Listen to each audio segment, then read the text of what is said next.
There once was a village by a river. For generations, people had been falling in. And for generations, the village had become very, very good at pulling people out. They had rescue teams, emergency protocols, and awards for the best rescuers. The village took great pride in their rescue expertise. Among the rescuers was a young leader named Maya. She was one of the best, swift, strong, tireless. But Maya was troubled by a question no one else seemed to be asking. One day, at the village council meeting, Maya raised her hand. Instead of asking how do we get better at rescuing people, what if we asked why do people keep falling in? The room fell silent. The rescue chief dismissed her. Maya, you're a good rescuer. Stick to what you do best.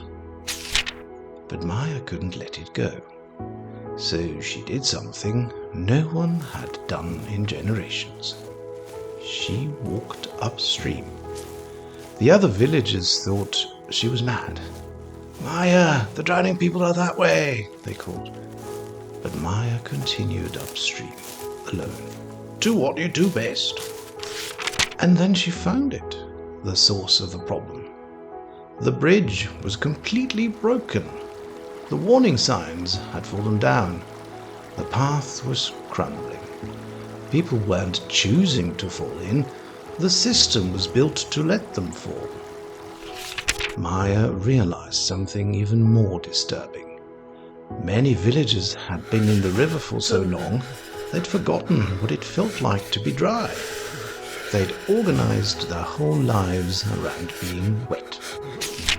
When Maya returned with evidence of the broken infrastructure, the council resisted. We've always done things this way, they said. What would happen to our rescue teams, our protocols, our purpose?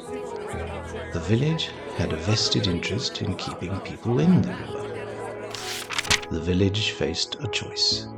They could become the world's best at pulling people out of the water, or they could walk upstream and fix the systems that were pushing people in. Most chose to stay downstream, perfecting their rescue techniques. But Maya chose differently. Maya gathered a small group and walked upstream with tools. They began the slow work of rebuilding. They fixed the bridge. They cleared the path. They restored the warning signs.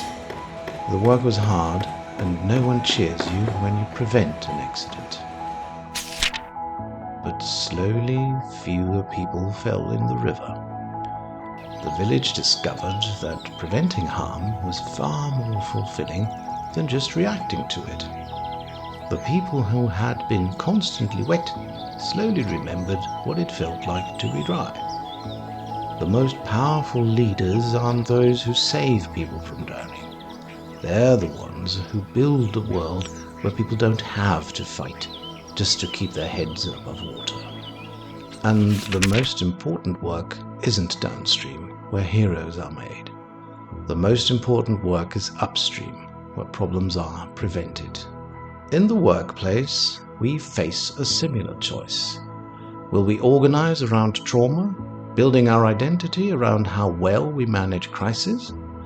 Or will we organize around healing, walking upstream to fix the broken systems? Every day, millions of people go to work. They smile, they perform, they fail, and they succeed. This is our normal. We work more than we sleep. The lines between work and home blur. Times have become unpredictable and fragile. Relationships strained and superficial. Are these the costs of a dysfunctional normal? We call this normal. Is this what having success looks like? We call this the price of ambition. Dysfunction has been tolerated for so long that it has become normalized. We cannot see its traumatogenic impact anymore. It's time we transformed our trauma-organized workplaces.